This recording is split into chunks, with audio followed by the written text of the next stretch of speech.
মাঝরাতে আমি ঘুমের মধ্যে অনুভব করলাম আমার ছোট্ট বোন লিজা আমার সাথে কেমন যেন অদ্ভুত আচরণ করছে।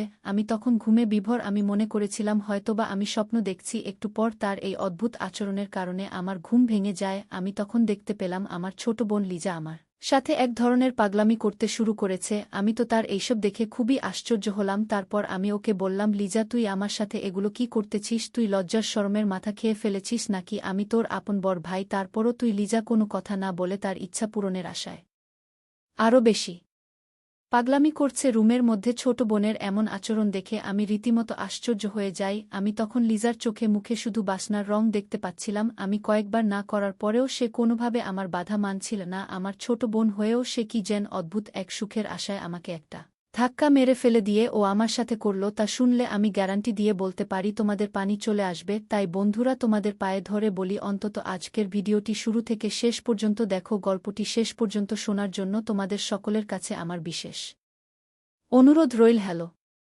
বন্ধুরা, আমি আবির। বর্তমানে আমার বয়স ২-৪ বছর। আমি পড়ালেখা শেষ করে একটা প্রাইভেট কোম্পানিতে চাকরি করছি। আমার বাড়ি সুনামগঞ্জ, কিন্তু চাকরির সুবাদে আমি সিলেট থাকি। আমার পরিবারে আমি বাবা আর ছোট বোন লিজা। আমার ছোট বোনের বয়স ১-৭, ওই বছরে এসএসসি পরীক্ষা দিবে। বাবা সুনামগঞ্জ শহরে কাঠের ব্যবসায় করেন আর মা গৃহিণী। এবার আসি আসল ঘটনায়। সামনে আমার ঈদের ছুটি, তাই বাড়ি যাওয়ার প্রস্তুতি নিলাম। বাড়ির সবার জন্য কেনাকাটা করলাম। ছোট বোন লিজার জন্য একটা 3 পিস ও একটা কালো বোরকা কিনলাম। বাবার জন্য পাঞ্জাবি ও মার জন্য কাপড় কিনলাম। সবার জন্য কেনাকাটা করে আমার অনেক খুশি লাগছিল। ট্রেনের টিকিট আগেই কেটে রেখেছিলাম, তাই ঈদের ৪ দিন আগে বাড়ির দিকে রওনা দিলাম। আর একটা কথা, আমি প্রায় ১ বছর পর বাড়ি যাচ্ছি। চাকরিতে জয়েন করার পর আর বাড়ি যাওয়া হয়নি, তাই সবার জন্যই কমবেশি কেনাকাটা করেছি, বিশেষ করে আমার আদরের ছোট বোন লিজার জন্য। দীর্ঘ ৪ ঘণ্টা বাসে করে অবশেষে বাড়ি পৌঁছলাম, কারণ সুনামগঞ্জ শহর থেকে অনেক ভিতরে আমাদের বাড়ি। বাড়ি পৌঁছাতে প্রায় রাত ৯টা বেজে গেল। বাড়ি গিয়ে দেখি সবাই ঘুমিয়ে গেছে। মাকে ডেকে তুললাম, তারপর খাওয়া দাওয়া শেষ করে আমিও ঘুমিয়ে গেলাম। অনেক রাত হয়েছে, তাই লিজাকে আর ডাকলাম না। ভোর ৬টায় দেখি ছোট বোন লিজা ডাকাডাকি শুরু করেছে। রুমের দরজা খোলা ছিল, তাই ও বিছানার পাশে গিয়ে ভাইজা ভাইজা বলে ডাকছে আর বলছে, ভাইজা, আমার গিফট কোথায়? আমি ঘুম ঘুম চোখে বলছি, যা এখান থেকে পড়ে নিস, এখন আমাকে ঘুমাতে দে। কিন্তু ও নাচর বান্দা, ও গিফট না নিয়ে যাবেই না। তাই আমার গায়ের কম্বল ধরে টান দিয়ে কম্বল নিয়ে গেছে। আমি লাফ দিয়ে উঠে দেখি আমার অবস্থা খারাপ। আমার তো লজ্জা অবস্থা খুবই খারাপ। আর এদিকে ও খিলখিল করে হাসছে আমাকে এই অবস্থায় দেখে। আমি তাড়াহুড়া করে বিছানার পাশ থেকে উঠলাম আর ভালো করে ওর দিকে তাকালাম। ওকে যেন আমি চিনতে পারছি না। এই ১ বছরে কত বড় হয়ে গেছে, একেবারে অচেনা লাগছে। তার রূপ আর সৌন্দর্য যেন উপচে পড়ছে। আমি এতদিন পর আমার আদরের ছোট বোনকে দেখছি, যেন আসমান থেকে নেমে এসেছে অচেনা এক পরী আমার ঘরে এসেছে। শেষমেশ লিজার ডাকে আমার ধ্যান ভাঙ্গ। লিজা বলল, এই ভাইজা কি দেখছিস? এভাবে তাকিয়ে মনে হচ্ছে এর আগে কোনোদিন আমাকে দেখিসনি। আমি বললাম, ও হ্যাঁ, আসলে তুই তো খুব বড় হয়ে গেছিস, আমি তোকে তো চিনতেই পারছি না। লিজা বলল, ভাইজা, তুই আমাকে পরে মন ভরে দেখিস, আগে আমার জন্য কি এনেছিস তা আমাকে দে। আমি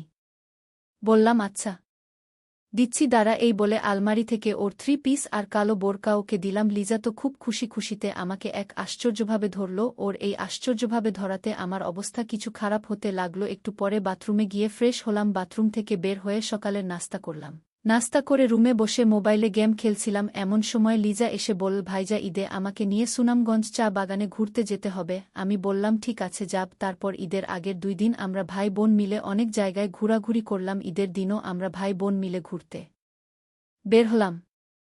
লিজা বলল, অনেক দিন হয় জাফলং যাওয়া হয়নি, চল আমরা জাফলং ঘুরতে যাই। আমি বললাম, জাফলং তো অনেক দূর, আমরা কিন্তু একদিনে ফিরে আসতে পারবো না। লিজা বলল, আমি এত কিছু জানি না, আমাকে নিয়ে যেতেই হবে। কিভাবে নিয়ে যাবে আমি জানি না, দরকার হলে ওখানে হোটেলে ১ রাত থাকবো, তারপরও যাব।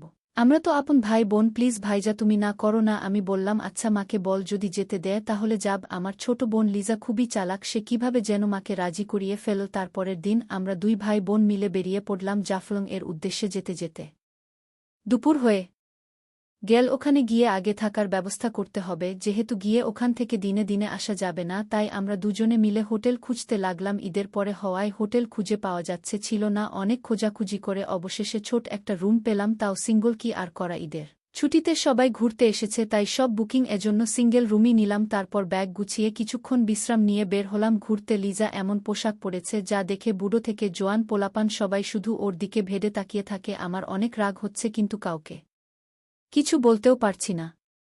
এর মধ্যে এক ছেলে আর এক ছেলেকে বলছে দেখে ওই একটা জিনিস পাইছে, আরেক ছেলে বলল বন্ধু ওই মদনের কপালটা খুব ভালো। এই শুনে আমি রেগে ওদের কাছে যেতে চাইলে লিজা আমাকে বাধা দিল। তারপর আমরা ভাই বোন অনেক মজা করে ঘুরলাম, সারাদিন ঘুরে হোটেলে ফিরলাম সন্ধ্যায়। তারপর আমরা ভাই বোন মিলে রুমে গিয়ে ফ্রেশ হয়ে আবার হাঁটতে বের হলাম। আমাদের সাথে পাশের রুমের নতুন বিবাহিত স্বামী স্ত্রী জুটি বের হলো। তারা আমাদের ডাক দিয়ে বলল আপনারাও কি হাঁটতে বের হচ্ছেন? লিজা বল হ্যাঁ। আপনারাও কি হাঁটতে বের হলেন? উনারা বল হ্যাঁ আমরা বের হলাম।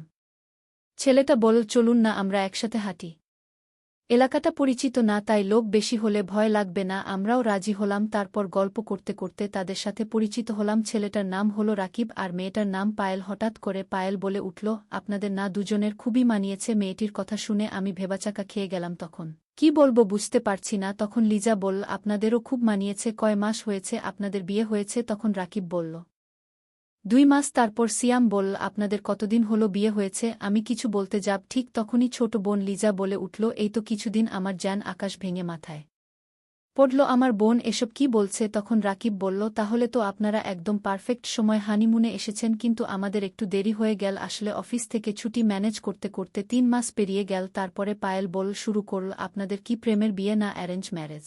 লিজা বল প্রেমের বিয়ে। এদিকে আমার রাগে গাছ বলছে লিজা কেন মিথ্যা কথা বলছে? লিজা কেন বা ওদের সাথে এত নাটক করছে? হাঁটতে হাঁটতে রাত 9টা বেজে গেল। তখন আমরা সবাই আবার হোটেলে ফিরে আসলাম। এসে খাওয়া দাওয়া করে রুমে যাচ্ছিলাম ঘুমানোর জন্য, তখন রাইসা বলে উঠল গুড নাইট, হ্যাপি হানিমুন, মজা করে টাইমগুলো কাটান, এই টাইম আর ফেরত পাবেন না। লিজাও কম না, সে বলে উঠল আপনারাও মজা করুন, আমরা তো আজ রাতভর মজাতেই থাকব।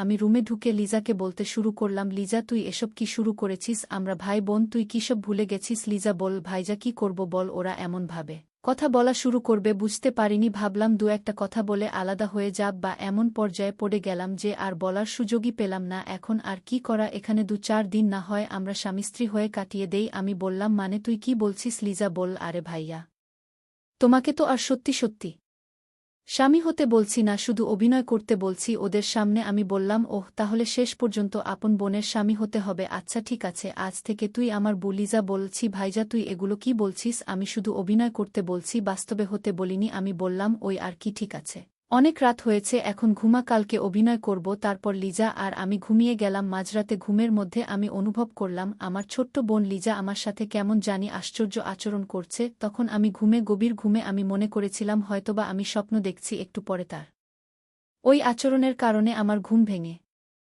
যায়। তখন আমি দেখতে পেলাম আমার ছোট বোন আমার সাথে এক ধরনের পাগলামি করতে শুরু করেছে। আমি তার এইসব দেখে খুবই অবাক হলাম। তারপর আমি তাকে বললাম লিজা তুই আমার সাথে এসব কি করতেছিস? তুই কি লজ্জার শরমের মাথা খেয়ে ফেলেছিস নাকি? বন্ধুরা ভিডিওর মাঝখানে একটা কথা বলতে চাই, আমি তোমাদের আনন্দ দেওয়ার জন্য খুব কষ্ট করে ভিডিও বানাই, তাই তোমাদের কাছে অনুরোধ থাকবে অবশ্যই এই ভিডিওটি দেখে একটি লাইক করবে এবং সামিয়া ব্লগ চ্যানেলটি সাবস্ক্রাইব করে পাশে থাকবেন। আমি তোর আপন বড় ভাই। এরপরেও আমি লক্ষ্য করলাম আমার ছোট বোন লিজা কি যেন এক ইচ্ছা পূরণের আশায় আরও বেশি পাগলামি করছে। রুমের মধ্যে ছোট বোনের এমন আচরণ দেখে আমি রীতিমত হতবাক হয়ে গেলাম। তখন আমার ছোট বোনের চোখে মুখে শুধু বাসনার রং দেখতে পেয়েছিলাম। আমি কয়েকবার না করার পরেও সে কোনোভাবে আমার বাধা মানছিল না। আমার ছোট বোন হওয়ার পরেও সে কি যেন এক বিশেষ সুখের আশায় আমাকে একটা ধাক্কা মেরে ফেলে দিল। তারপর সে যেন একেবারে পাগল, মানে একেবারে উন্মাদ হয়ে গেল। আমার ছোট বোনের যে এটা কৌশল তা আমি জানতাম। 5 মিনিটের মাথায় আমার ঘুমন্ত আর নিস্তেজ অবস্থায় তাকে এমন করে দিল, আমার কাছে মনে হলো যেন আমি আর কোনোভাবে থাকতে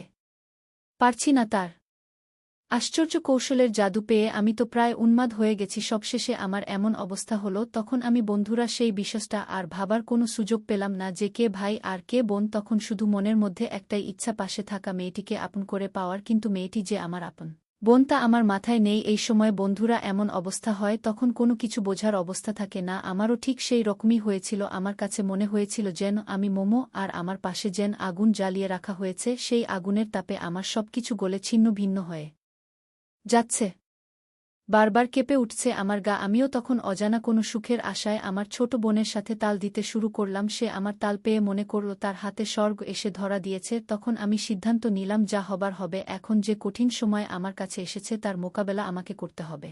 ছোট বোনের কাছে কোনো কিছুতেই আমাকে পরাজিত হতে দেওয়া যাবে না। তারপর আমি চরমভাবে নেমে গেলাম। যদিও আমার ছোট বোন আমার থেকে 6 বছরের ছোট, প্রথম আমি ভাবছি হয়তো সে আমার সাথে কুলিয়ে উঠতে পারবে না। তারপর আমি যা দেখলাম তাতে তো আমি পুরোই আশ্চর্য। প্রায় 1 থেকে 1.5 ঘণ্টা এক নাগাটে প্রদর্শন করার ফলেও সে বিন্দু পরিমাণ ক্লান্ত হয় নাই। প্রায় 1 থেকে 1.5 ঘণ্টা পর কোনো এক রূপকথার রাজ্য থেকে মনে হলো আমরা পৃথিবীতে ফিরে এসেছিলাম বন্ধুরা। তারপরেও সেখানে আরও একদিন থেকেছিলাম, আর সেই একদিনেও আমার ছোট বোনের সাথে আমার এরকমই হয়েছিল।